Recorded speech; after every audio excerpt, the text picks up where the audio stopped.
Yes.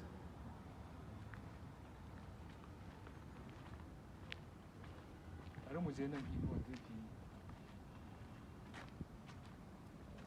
Assalamu alaikum, da fatan kuna lafiya, da fatan kowa ya sallah lafiya. Ni ne nan naku nan the right comrade Hanifi Saidu, political commentator and social activism, inda muka noke kenan, da muka Allah ya bamu wato nokewa kenan. Da fatan Allah maimaita mana, Allah ya karɓa ibadun kowa, Allah ya gafarta mana kurakuranmu, kuma Allah ya sa mu dace da ganin baɗin baɗaɗa. Amina. Wato a yau, wato wata turkashi ta sauka a yanar gizo inda wato ɗan Bello ya ajiye wata gagarumin saƙo ga ya kamata ni dai na zai zo nan ne in raba gaddama tsakanin ɗan Bello da ƙungiyar Izalatul Bid'a wai Iqamatus Sunna, inda ɗan Bello ya soki Balalau a Sheikh Balalau. Wato ɗan Bello ya yi tsokaci, ya yi bayani cewa akwai account kusan guda 30 aka yi linkin da account na Sheikh Balalau, inda ake ta wansu wato wani financial transaction inda bai dace ba daga tsakanin 2021 zuwa 2023. Amma according to shi ɗan Bello abin da ya faɗa, zan karanta mana mu saurara mu ji. Ya ce according to him, ya ce despite receiving payment, duk da wai ya ansa kuɗin kwangilan, wai ba a yi aikin ba. Muna ji ko? Ba ya aikin ba, duk da wai ana ta nuna hotuna da sauransu, kuma an ji wurin an gano cewa project ɗin ba yi ba, dilapidated project. Inda su ma 'yan Jibuis, wato 'yan ƙungiyar Izalatul Bid'a, lallai an taɓa shugaba, ai dole su tada jijiyan wuya. Suka ce wannan maganan kam sai an kai shi kotu.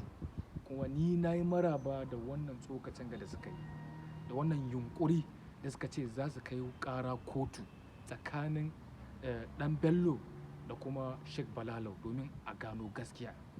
Ni a yanda nake maku magana yanzu, ba na goyon bayan ɗan Bello, haka kuma ba na goyon bayan Sheikh Balalau.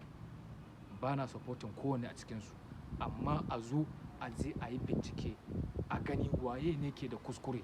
Ɗan Bello ke da kuskure, kaga sai mu hukunta shi. Idan kuma Balalau ne ke da kuskure, kaga sai a hukunta shi. Domin maganan ƙasa ya wuce inda muke tunani. Amma ana ikirarin cewa Honorable Muktar Aliyu Betara na Maiduguri shi ya ba da wannan kwangila, ya ba ma shi Balalau ya je ta supervision da sauransu. Ai ba haramun bane a ba malamai aiki, yana da kyau domin su tsaya da kansu, kam a waye gari aga cewa suna zuwa maula ko bara ko suna zuwa rage murya a gidan ɗan siyasa ko makamancin haka, sai ga a samu na kaso wurin faɗan gaskiya. Allah ya mana ba haramun bane. Amma a wannan abin da ya faru tsakanin ɗan Bello da Balalau shugaba ta ƙungiyar Izalatul Bid'a da Iqamatus Sunna, akwai wasu darussa da ni nike so ni da ku masu sauraro mu ɗauka. Kamar yadda na zayyana a farko, ba na supporting kowane ɗaya daga cikinsu, ba na mara ma kowa baya a ciki. Inda gaskiya yake a fitar mana da shi, sai a hukunta wanda ba da gaskiya gadan da ikhlasi, domin adalci sai mun tabbatar da adalci a wannan ƙasa.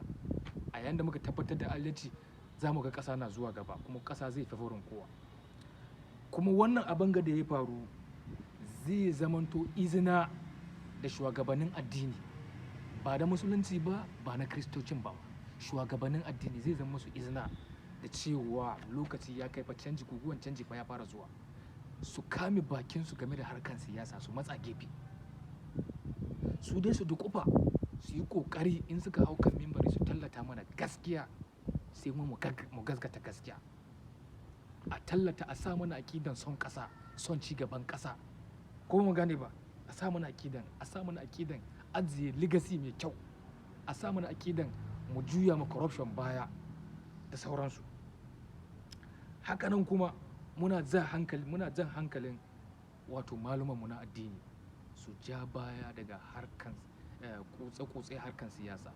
Muna so a wayi gari mu daina ganin ma malamin addini yana zuwa gidan ɗan siyasa ko ana rage murya, domin ya sani cewa yana wakiltan al'umma ne, yana wakiltan addini, kuma addini bai kamata mu bari mutuncin addini ta zube ba, domin addini amana ne, kuma he Allah ya tambaye mu akan wannan amana.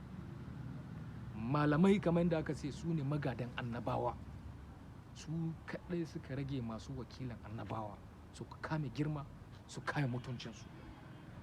Kamar yadda na saba cewa kuma haka za mu yi ta ce, mu manufanmu mu dasa aƙidan son ƙasa da kuma ci gaban ƙasa a cikin zukatan kowa. Nigeria must be great again, whether we like it or not. Duk inda gaskiya yake a fitar mana da shi, kuma a ba wanda bai da gaskiya a nuna masa cewa bai da gaskiya. Mai gaskiya kuma a tallata shi yana da gaskiya. Allah ya mana jagora. Ni ne naku Right Comrade Hanafi Saidu, your political commentator and social activism. Don Allah ka yi ƙoƙari ka yi sharing wannan saƙon. A yi sharing. Allah ya mana jagora. Peace out.